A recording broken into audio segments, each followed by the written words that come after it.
So how to link a debit card to PayPal. So to link your debit card to PayPal, you can do it on the app and it takes no time at all.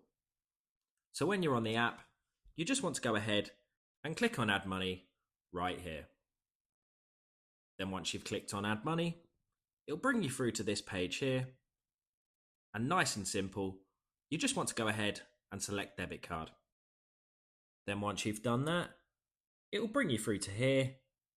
And nice and simple, just say Add New Debit Card.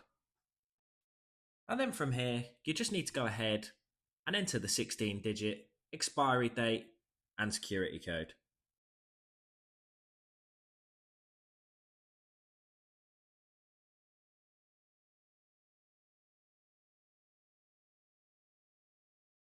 But either way, you just want to go ahead and enter those details. And once you've entered them, you can go ahead and say Link Debit Card. And there you have it. And your debit card is now linked to your PayPal account. If you found this video helpful, please subscribe as it helps the channel massively. If you have any questions, feel free to comment them below. And thanks again for watching.